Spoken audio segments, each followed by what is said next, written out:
it's not a comedy double. Well, it could be, I suppose, couldn't it? Well, look. First off, congratulations on the movie. Thank you. It is fun. It's entertaining, but it's really quite an eye opener. You found out some interesting things whilst you were visiting these locations and speaking to those people. Before we get to that, let's very, very quickly talk about the Big Boss itself. We've spoken about this before. This was a very important film for Bruce, wasn't it? And for Golden Harvest. People talk about Fist of Fury, Enter the Dragon, it's his. But this really was an important film for Bruce. So could you just go into a little bit about why this was such a big deal? Yeah, absolutely. I think obviously with it being Bruce's first feature film, his first lead role, a lot was riding on it for him. So obviously it was so important to him to do the best job he could possibly do. He obviously must have been feeling the strain with it being his first feature-length film. And also, as I'm sure a lot of people are aware, I think when the Big Boss started filming, James Tiem was actually meant to be the main actor. And this kind of swiftly got switched over to Bruce. I'm not sure how James Tiem felt about that, but yeah, Bruce quickly took centre stage. The rest is history. And yeah, what an amazing breakthrough role for him. What was kind of interesting though was we don't hear the Bruce Lee war cries, do we, in the Big Boss? No. You know, so that was interesting. That obviously started with Fist of Fury. I know they dubbed in his war cries for the Cantonese version, but obviously the Mandarin version, the English version, didn't have his war cries in the film. So, but yeah, I know a lot of people look at it and think of it as, is rusty the right word? It's kind of raw for his first movie. It's not as polished as Enter the Dragon, not as polished as even Fist of Fury, but it's still such a great film, such an iconic film. Absolutely. So let's talk about your journey in making this film and some of the things that you learned. Now, I think what was a surprise to me, I don't know about the audience, is that given that Bruce's film and Thailand are so synonymous and so what everybody knows about this, that that there hasn't been more attention drawn to these locations as a site of pilgrimage or tourism. Yeah. Did that surprise you? Yeah, it did actually, and as we all know, everything changes with time. So, you know, I'd say it's probably the only Bruce Lee movie where the most locations still exist. Because obviously Enter the Dragon, a lot of those locations have gone, and there is a few that are still there. Fist of Fury, obviously there was a lot of studio filming. You know, some of the locations there definitely don't exist, but Big Boss, they're all very near. So if you ever go to Pak Chong in Thailand, you'll be able to do them all in most likely one day. They're all within a few hundred yards of each other. You could practically walk to them all. I know there's a story where Bruce Lee used to jog to the ice factory or do running to the ice factory every day. So, you know, one way to keep fit. I know the distance from the hotel to the ice factory. So, yeah, you can... Yeah. What was that distance? It wasn't that far. I mean, it's not even half a mile. But obviously there and back. You know, nice little way of keeping fit while he's on the movie. No, absolutely. So on the subject of bringing awareness to the fact that these are points of interest for Bruce Lee fans such as us and film fans in general, there is a bit of a campaign going on at the Film Reveal with the owner of the Ramon hotel. So how come the government, sort of the local authority, which is the various municipalities, how come they haven't taken up this cause to drive in more tourists? It's a good question. To be honest, I can't really answer that too well because I know Peter Wises, who's extremely helpful, obviously for the documentary, also his interview there. I think he's still in the process of trying to get something going, whether that be an art mural on the wall, whether that's putting posters there. But obviously, if any of you decide to go to Thailand, you know, go to the hotel, say hello to Peter. I'm sure he wouldn't be too disappointed if you bring a bit of memorabilia for him, you know, to put up in the actual hotel. I'm sure he'd enjoy that. So, It'd also give you a chance to have some of your posters or lobby cards displayed in the hotel that Bruce Lee stayed in. Absolutely. So in the film as well, there's another person who was integral to you finding all these places. That's Eric Klein. That's correct, yeah. So how did you first know of Eric, and how did he come to work to help you with the film? Eric was extremely helpful with the film. He helped get a lot of the interviews. I actually went to Thailand twice for this documentary. I did a day of filming first before I got to know Eric, and I got a couple of interviews then. I got obviously a lot of the locations then, the ice factory and various other ones, but once I got in touch with Eric, it was clear he had some very good contacts there. So I think you remember Kunyaya, her interview in there, where she's very enthusiastic about seeing Bruce Lee at the ice factory. We got her, and you know, there's some really nice ones that we found. We found the restaurant owner by chance, who was the one that was doing the catering for the film. So that was just lucky. He was calling me from across the road. He was like, Bruce Lee, like this. He didn't speak much English, so obviously got the translator to go over across the road and speak to him. I was like, what does he want? He says, he knows Bruce Lee. You need to talk to him. So I was like, okay, right. So basically, that's how that interview came about. It was just totally by chance. So we're lucky there.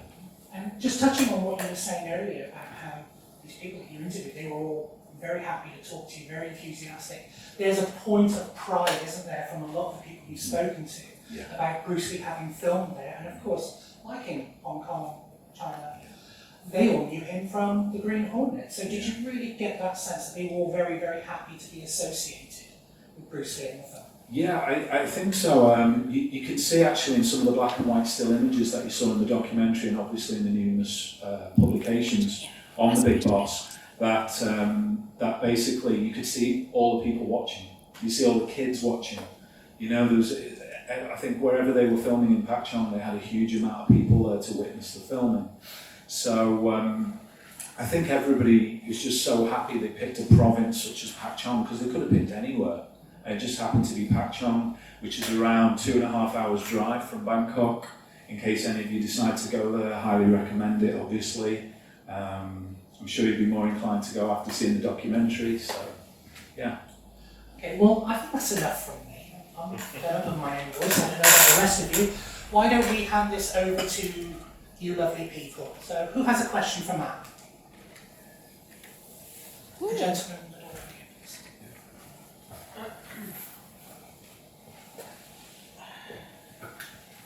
Hello again, Matt. You okay? How are you doing? Okay. I was going to be debated by a lot of Bruce Lee fans here as well. The saw in the head scene, does it exist, or is it private collectors? I'm off. I thought I'd just mention it, you know what I mean? Shall I answer that question for you? So, I have to say, I personally didn't think that the saw in the head had been seen after the press screening in Hong Kong. I've got my own theory, obviously, on what happened, because obviously you see Peter Chan, who Bruce Lee kicks to the left, who's at the back left of Bruce, and then suddenly in the version we're seeing now, he's on the far right. And the continuity in that film is very good. So you're trying to think, how did he get from there to there? Obviously, the bit where it picks up from after the saw goes in the guy's head is Bruce kicks the wooden stick in Peter Chan's hand, then kicks him through the wood, which puts the imprint of him through.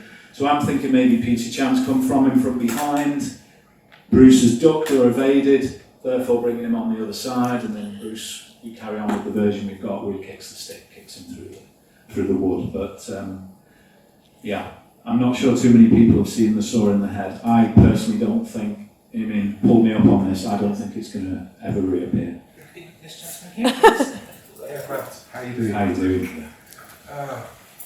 Obviously you're a bit of a legend now yourself, as you've walked through his energy. Wow.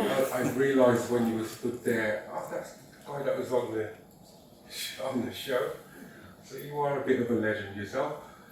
But I want to ask you, when did you become a fan? Good question, yeah. It was around 88, 89. I watched half of Enter the Dragon on TV. Don't think I was allowed to watch it at my age. I was 13 or something. And my dad said, you need to watch this. I'm It's asking, amazing. I'm asking because you don't look old enough to be. Oh, bless. Thank you very much. Appreciate the compliment there. Yeah. But no, that I watched it. It was an ITV screening on TV. My dad had recorded it for me, and then that was it. I think I'd watched it 10 times in a week. I'd worn out the VHS. I went out to buy it from HMV or somewhere like that for $9.99, and then I wore that one out over a period of 3 months. God, I must have watched it like 50 times in 6 months. It was just crazy. I'm sure that goes for a lot of people here. They obviously watched it and knew it like a lot of times. But it just blew me away. Bruce Lee's just incredible, as we all know. The screen persona, the screen presence, the amazing martial arts ability. He just had everything. That's why we're still watching him today, over 50 years later. The Legend of Bruce Lee on Netflix at the moment is pretty good. Thank you. Check that out. Check it out. One for my list. Anybody else? Someone at the back there is hand I'll up. project. Okay, sure. Oh, bless. Okay. Hi, Matt. Hi James. Yeah, everyone, what's up?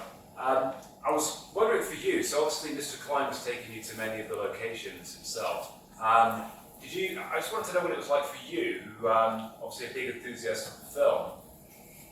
Before Mr. Klein would even introduce them, did you have a feeling where you kind of recognised what you were looking at even before the introduction? You go, oh, this is that.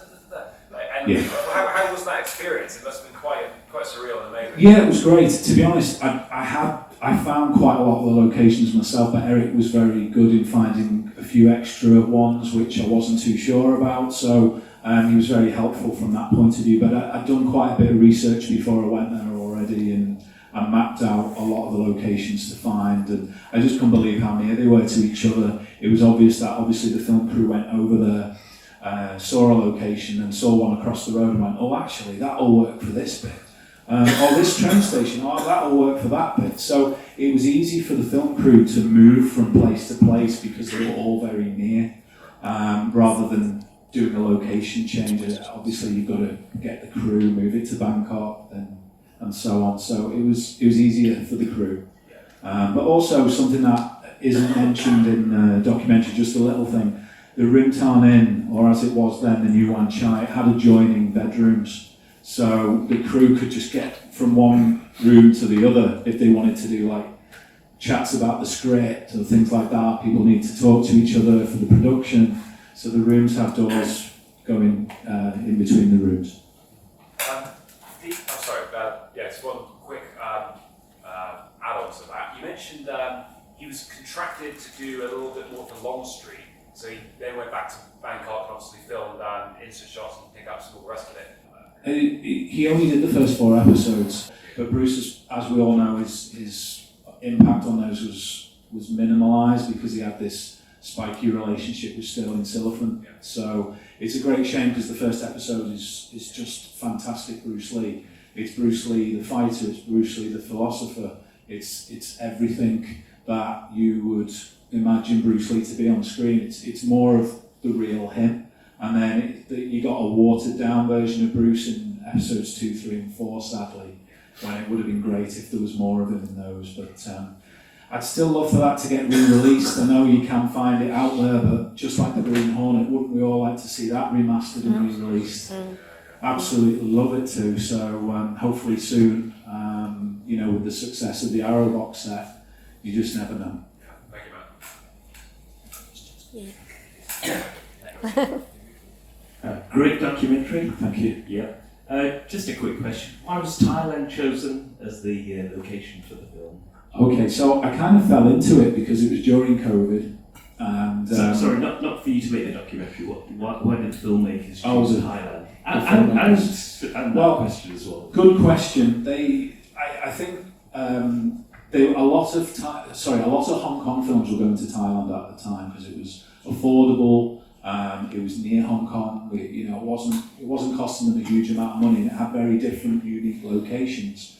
So I think from that point of view, Raymond Chow was good friends. I think the guy's name is Martien Ek, who was he owned a couple of cinemas in Thailand. He was also one of the investors on The Big Boss, and he was given the rights to The Big Boss and Fist of Fury obviously with his dealings with Golden Harvest. I think he started with Golden Harvest around 1970, so it would have been him persuading maybe Ramon Chow and the team to come back to Thailand and say, hey, we've got some great locations, why not come film here? If we go to Pak Chong, you won't be as affected as much as in Bangkok because it's quite rural, it's in the countryside, it'll keep you away from all the hustle and bustle of the city.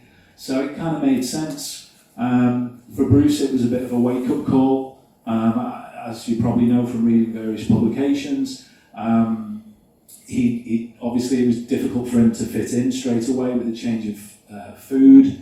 He would cook a lot of the food himself with his own grill on set, as I'm sure everybody knows, because he was trying to avoid all the oily, fatty foods. Obviously, you saw his physique in the film, you know why. He had to be like the pinnacle of a physical specimen to be the lead actor of the movie. So, yeah, I think it all kind of fell into place. As we all know, Golden Harvest went to Thailand to film numerous movies for Golden Harvest. Tattooed Dragon, Skyhawk, I'm sure you all have seen at least one of those.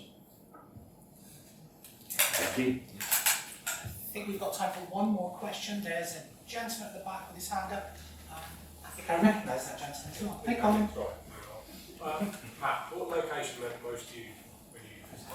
Good question. I think it was the temple, Wat Siri Sampan, was the one that stuck out for me the most because obviously it's the end fight scene, it's such a prominent location throughout the Big Boss, and for it to still be standing today, like literally 90% the way it was, it's just phenomenal, you know.